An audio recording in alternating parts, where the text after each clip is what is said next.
A thought occurs to me. I just wanted to give you some details. Again, this is Dan with the, I got my Honda 420 Rancher here, and I'm changing the tires. And I wanted to give a note to these Dirt Commanders. These are outstanding tires.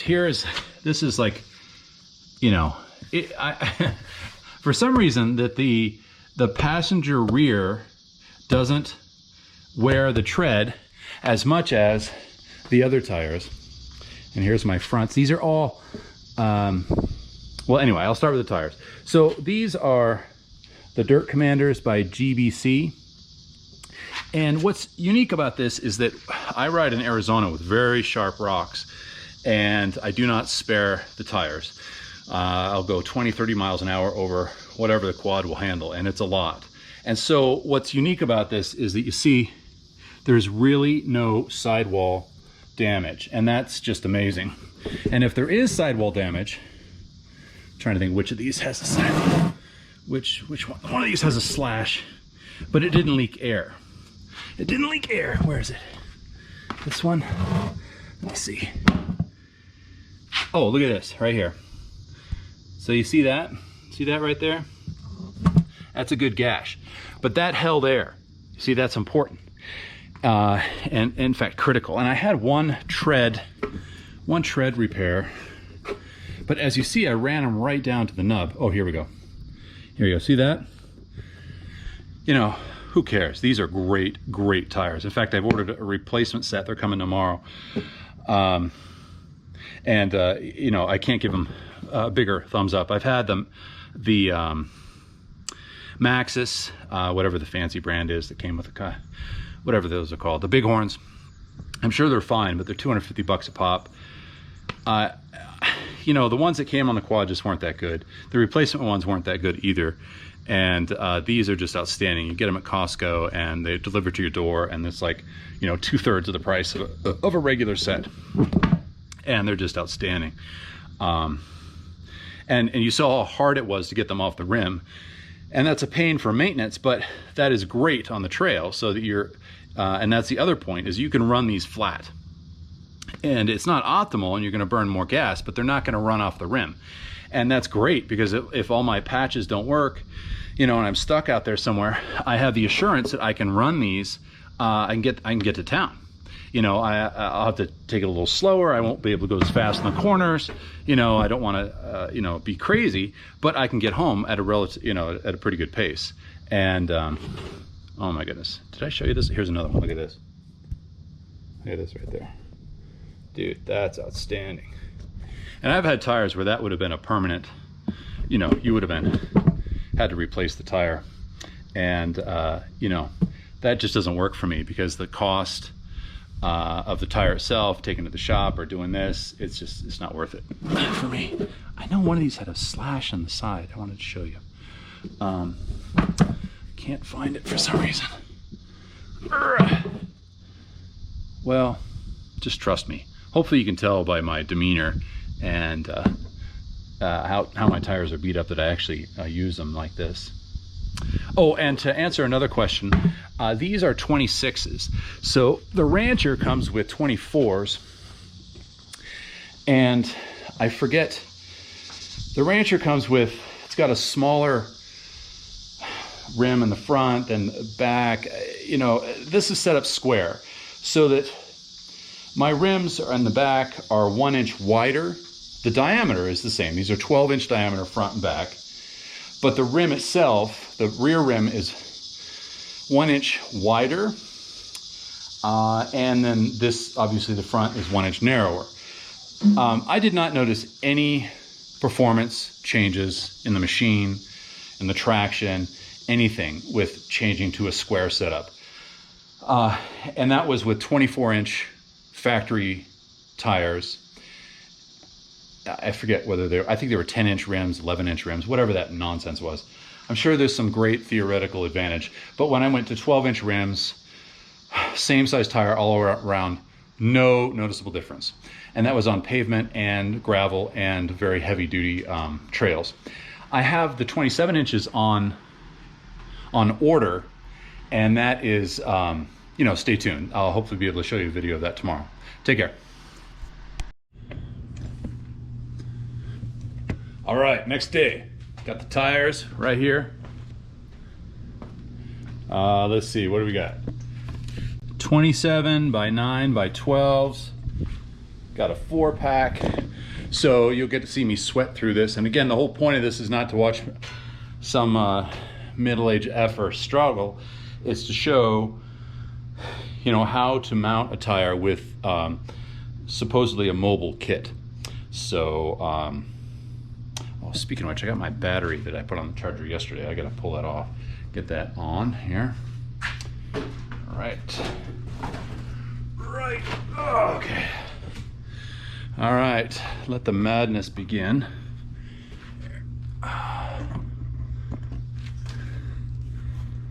Let me see here. Yes.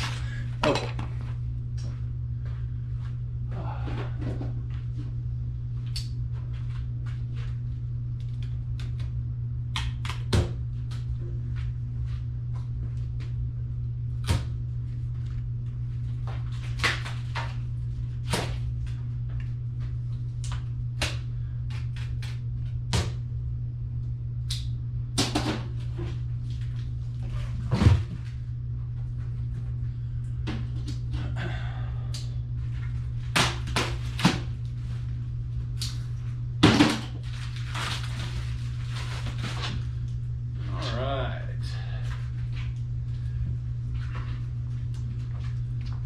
Okay. Oh, here we are. Okay. So, for this situation, right. I think I'll put the rear on. I think. Right, let's see here. That's frustrating because these rims are nearly identical. In fact, they're probably so identical I probably couldn't even tell the difference. Right, those are identical. Okay, let's see. All right, yeah. Okay, so this one's the front. You can see because it's a little narrower in here.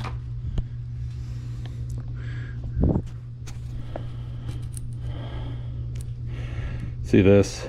I don't know what the distance is. So this is the rear. We'll do this one first. Be nice to get just a little more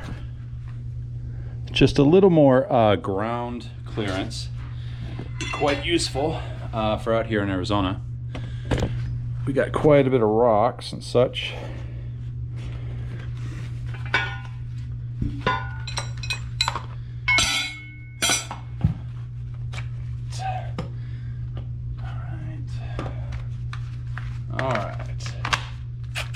All right, butter.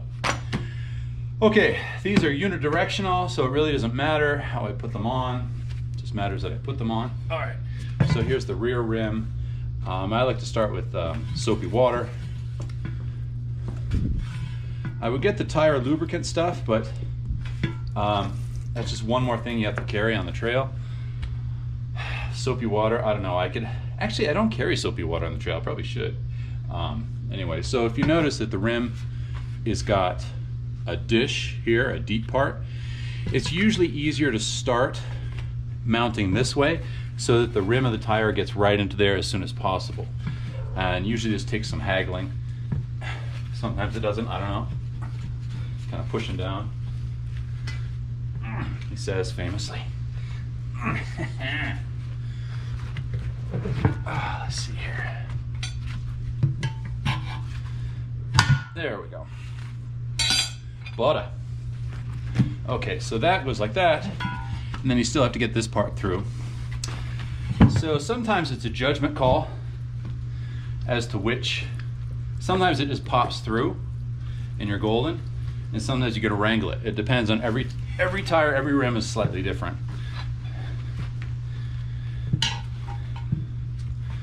And as you can tell, these rims have no shortage of beauty marks.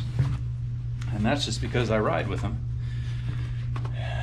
These steel rims are great for for this heavy kind of riding, because when they get bent, they don't break.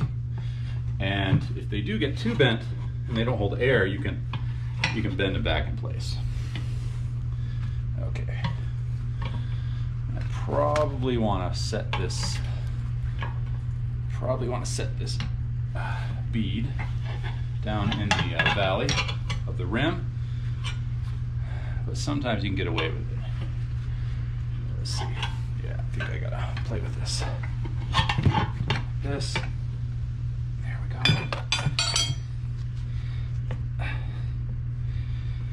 go. Great news with these tires is they're so awesome. You don't have to worry about these coming off the rim at all. And that's how I tell myself, that's how I rationalize this this whole process. People are like, go to a tire shop. I'm like, dude, no tire shop on the trail. There's no tire shop on the trail. In addition to just the security of doing this right now instead of going to the shop. Okay, now here, see how this is really starting to bend? That's code for the tire isn't quite set right. That down in there, and then because these levers are so long, you could actually damage the bead if you really work at it too hard. So as you can see on the rear rim, this is the inflation nozzle and this is the deep dish here, and I want that try to get the rim of the tire into that deep dish, and it slips on. Anyway, there we go. So there we are. Very tasty. Now, how do we set the bead? Well, on the 26-inch tires, I use this method. I have no idea if this method is going to work on this bike. I mean, if this method is going to work on these tires. So I do the strap method. I have done the starting fluid method. It's just a little scary for me. And I've thought about doing gunpowder, which would be really clever, but I haven't figured out how to do that safely. Gunpowder is interesting because if you had black powder, you could dose it appropriately because you know the volume and you know the explosive power of the black powder, but I just haven't put the effort into it because, well, frankly, because it's hard to find black powder now. Anyway, so we'll do the straps. All right, now for the strap method, I've done this several times. And my recommendation is to use the heavy straps. I know that people use the 1-inch straps, and in theory, that is fine. But I'll tell you that often you put a lot of pressure on these,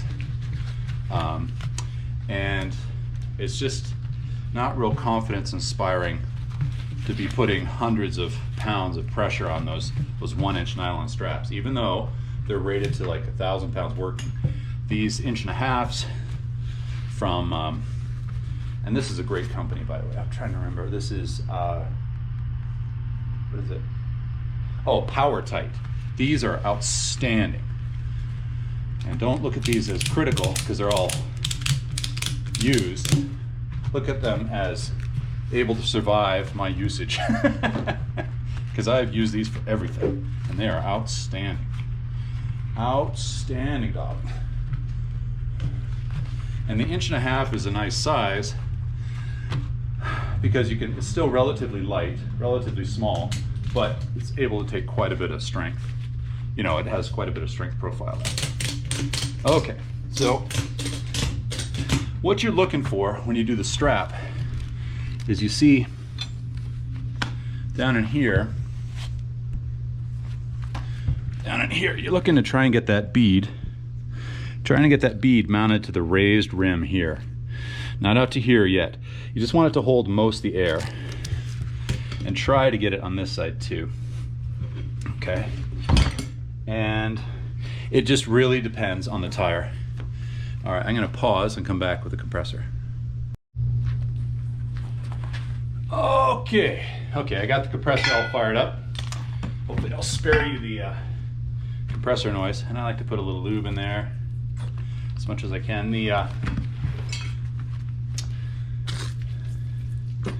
Right, and I forgot to put the stem in. The little valve. Put that in there. Boy, if someone were to develop a nozzle, a valve that couldn't get lost, like if it had a leash or something, that would be the best. Can't tell you the number of times I've been out somewhere and been lowering pressure on the tire, and that thing just pops out, and I'm like, dude, where are my extra ones?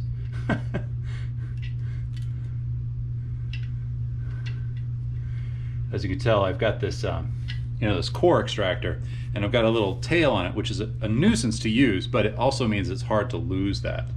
That's just a little bit of paracord. Okay, now time for the fireworks. All right. Sometimes it goes on like magic. Sometimes you spend way too much time. Okay, here it's passing right through.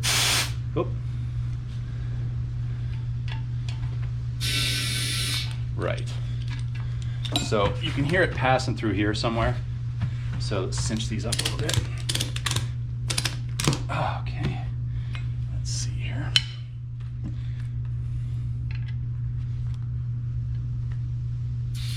Okay, there we go. Okay, it's probably hard to see on the camera, but it's starting to bulge out here. And it actually makes an almost airtight seal on that first bump on the rim. Oops.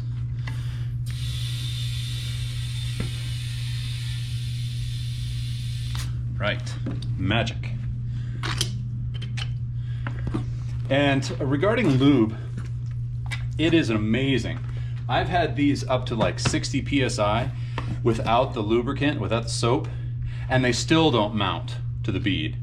I get real nervous above 30 psi. I'm a nervous Nelly. And so what I often do is I'll put it on, and then I'll just put it in the sun and let the sun work its magic some in time. I've actually put these on the quad, and there's still like a little, see this gap here? Sometimes this gap will stay there for like tens of miles on the trail, and then all of a sudden, pop, it's done. And I know the quote professional guys will probably flip out, but these tires and these rims are so well mated that I have no concern about this coming off in a low pressure situation. So that means that if I'm on the trail and it's like this, I know it's just a matter of hitting the right rock at the right time at the right pressure for that to pop out over time. And I again, those tires that I took off, I ran for 4,000 miles at least. And I know what I'm talking about. So anyway, I'll see if I can release the pressure on these straps without blowing myself up here. There we go. Right. Okay, here we are. Yeah, put a little more love in there. Oops. Oops. Yeah, those are gonna stick. Sorry for the compressor noise. All right, so what I do sometimes, and it's sometimes amusement, sometimes the reality, is I bounce it. There we go. There we go. So this is the inside, this will be toward the machine. You see it's nice. See, it's nice and even around here. And the tires have this nice rim here, you can see. And if that's equally around, if the space between this little printed rim on the tire and the steel rim is even, then you can be assured that the tire is mounted, at least on this side, accurately. But on this side, we still have some problems, right? Okay, so I'll just put a little lube on that. I'll put a little more lube, a couple more bounces, and then I'll just leave it in the sun. Because essentially, it is done. Yeah. All right. That's it. All right, let's put her.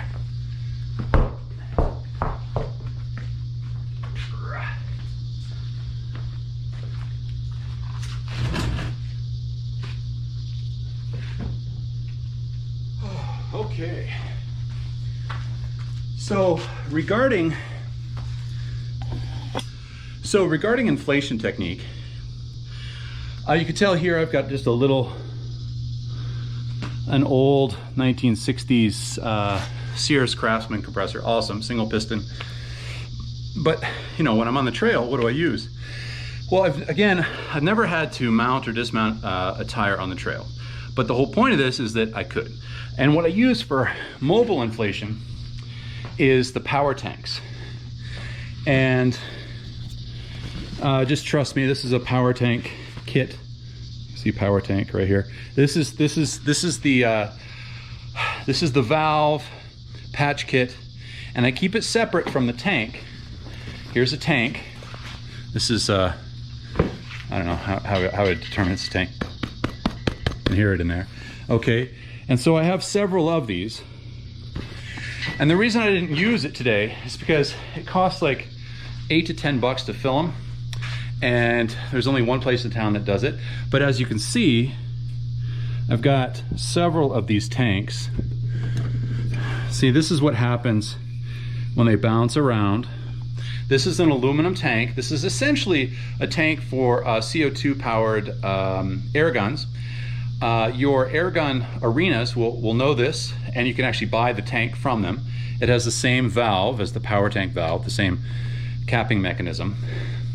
What's unique to power tank is that they have the inflation nozzle, which is important, and I have a couple of them. I'm not going to bring them out yet.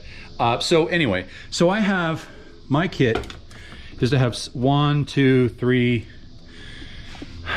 4, 5. I've got one in my car, so I have 6 total. And my experience is with these 27-inch, 26-inch ATV tires is that if you're off on the trail and you wanted to shoot a little air in there or do a patch, use your power tank, and it's very good for that. But if you want to do a full tire install, you'll use a lot of CO2, and it's likely that if I did this tire mounting, I'd probably use one full CO2 canister for 2 tires, both mounting the bead and inflation, which is a great ratio. But if I have the tank here, why am I doing that? So I'm just saying that for today's purposes, I'm not displaying the tank. Maybe if I get out in the woods somewhere and I do a real life patch, I can do that. I did just a couple weeks ago. I had one patch, a plug, and I had to babysit it 3 times, because sometimes, you know, you patch it, it's good, then you run for a while, and, you know, it leaks, and that's exactly what happened. I stopped 3 separate times and had to fill it. And then the 3rd time it was good. And in fact, it still holds air. So you never know. You never know how hard that bacon's gonna hold into the hole. But the power tank is outstanding. Oh, the other thing is that I have a small bicycle pump that, this is a small Lezyne brand, Lezyne brand. And these are magical. This is aluminum. This weighs, you know, just a few ounces. I don't say like 10 ounces or something. And what's magical about these is they're relatively high volume. It's got a cylinder like that. And while it's painstaking to use that to inflate an ATV tire, it'll work. Where your compressor might crap out or you're out of CO2, that will work. And I've used it many, many times. And what's magical about these is because they're aluminum and rubber. So you just keep the rubber seals wet with oil. I use a little 3-in-1. You could use whatever. And this is 15 years old. I've only used it for quadding for 3 years, but this is magic. This is your backup, because if you don't have a way of inflating something, you're toast. I mean, you're just toast. Unless, of course, you can mount the tire and ride it flat, which is, of course, the benefit. So I know that the information I'm giving you is sporadic. It's because I have reality points for each one of the things I'm talking about. And while you don't know that, I do. And so I'm accessing each one of these stories as I speak to you. Because, you know, this ain't a review. This is how it works, right? So I do the 3-tier method: bicycle pump, CO2 inflator, and my buddy has a compressor. And then I guess the 4th would be that I can run my tires flat if I have to. So in addition to having patch kit, slime, and interior patch kit, like an actual patch with vulcanizing fluid. And those suck. They suck. They never stick. I don't know what's going on. They just never stick well enough. I don't know. I've been trying different brands. They almost always fall off, particularly on the inside of the tire. I don't know. So anyway, so in other words, I'm getting off the trail in relative safety and comfort. based on this, 3 or 4 tier system. And I think that people who go off-road should start thinking like this, because, if you're 10 miles out and you're thinking, oh, I could finish that trail, but if your limiting factor is, oh, if I get a flat, I'm screwed, or if I get a flat, I've used so much time or so much daylight, I can't get back, it's a shame. You should really be adventuring. And that's the whole point of this video, is to teach people, or to help people, or even encourage people who want to adventure the way that I do it. And I'm kind of like I don't know what to say, I'm a real old-time extreme adventurer. I have a no bullshit approach to getting this stuff done. And it sure seems to me there's a lot of dependency engineering around outdoor power sports. Everything is linked to the shop or to the garage. Not much of it is linked to, on-site, actual in-need repair. Because if it was, we'd have better equipment. It's just like, there's a lot of BS. So anyway, if you stumble across this video, understand that I'm the real deal and I'm giving you the real stuff. And, obviously I'm not sponsored or anything like that. I'm sponsored by Crazy Vitamin C. Try it sometime. Anyway, so I'm going to get back to mounting these tires, and maybe I'll show you what they look like when they're mounted. All right, take care. Oh, okay. Oh, got them all mounted. Look at that. It's probably hard to see from here. Let's see. Look at that. Dude, they're looking sick. They are looking sick. Okay, so the one thing I want to talk about mounting the tires, and I have one of these rims here, right here. See if you can see it. Okay, you see this here? Okay, see that? It goes all the way around. That is not, quote, properly mounted, but I'm gonna go take a rip around the neighborhood, and that'll probably pop off, and I am exactly not worried about it. So anyway, I'm just saying that if this is useful for someone, I hope it is. All right, I'm gonna go take a rip, a well-deserved rip, I might add, and see how these go. I'll give you a, actually I should do that now, just because the stock Tundra comes with 24s, right? And so the concern would be, how do these 27s fit? So let's look. Here's the back, right? Here's the back, right? There are no clearance issues here. Let's see around here on this side. Right here, I mean this is no problem at all. This looks close on the GoPro, but this is a fist. That's not gonna be any problem. Here's the front. Here's the front. Here's, dude, I got like 6 inches there. I should rotate the steering. Look, no clearance issues at all. Okay, let's go like this. Like this, nothing. See, that's clean. Clean, clean, clean. So I think the only concern is, increased leverage on the power system, powertrain. But, I would prefer a few more inches of ground clearance in this, this really rocky environment here in Arizona, rather than, supposed stress on the powertrain. We'll see. If I run this for a few hundred miles, I end up having to change all the CV axles. I might change my tune, but at this point, we're looking good. Okay, bye-bye.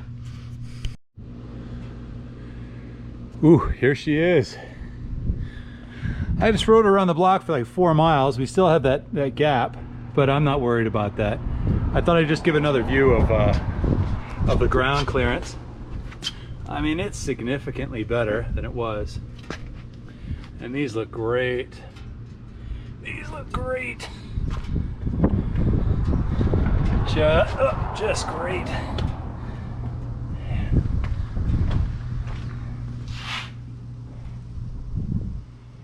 Dude, looking good.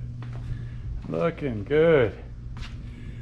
You can tell the clearance here. I want to say it's like, let me get the tape measure. Get the tape measure and we'll see what's going on here. I think, let's see here. Let's see. All right, we are at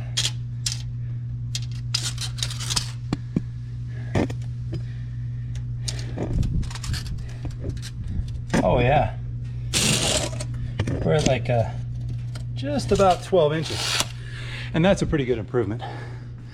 I don't know what it was before. I know on the 24s it was about 8 or 9, depending on tire pressure. So anyway, I'm excited to take it out to the trail. You can feel the gear ratio. You can feel that it's you know, the engine is turning slower for the same speed, which will affect climbing and you know, getting out of holes. But this thing is that first gear is actually geared so low. I'm really not worried about it. I've had 1 or 2 instances where I wanted more power on the hill climb, and you know, and that's over between the 4,000 miles I put on this and the 5,000 I put on the other one. What's that? 4 or 5, 9,000 trail miles in the past couple of years. You know, I'll take it. I would much rather have the ground clearance so that I can just haul balls on the roads and the trails and not worry about ripping a differential or bending an A-arm, which I haven't done yet because these things are so well designed and dimensioned. But you know, ground clearance is what I'm about, and you know, and that makes things a lot easier out here because there's no mud bugs here. We're in central Arizona. So anyway, nice successful project. I hope you guys appreciated the lessons. I was thinking about collating what all the lessons are and just putting it at the front so you guys don't have to listen to my whole diatribe. So anyway, one more project down. Take care.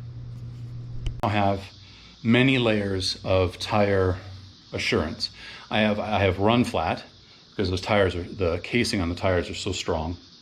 I have a poke patch, you know, where you put the stuff in the tread or the sidewall. I have a patch kit, you know, if I have to patch on the inside or the outside. And then I also have slime in there somewhere. I'm probably forgetting something. Oh, and then inflation, I have the manual pump, and then I have the CO2 kit. And those usually have me covered. And again, if I'm unable to inflate it, I can just ride it out. Not optimal, but you know, that's where it goes. And that's another nice thing of not having fancy rims, is that if I did have to ride it out for miles and miles, you know, I would waste a $60 rim and the tire to be shredded, but you know, I wouldn't be out, you know, $150 rim or $200 rim or whatever those beadlocks go for nowadays. So there you go, notes from the field. So now that I got this thing all ready, I think it might be time for a ride. So I hope this finds you well, and I hope you find it useful. Take care.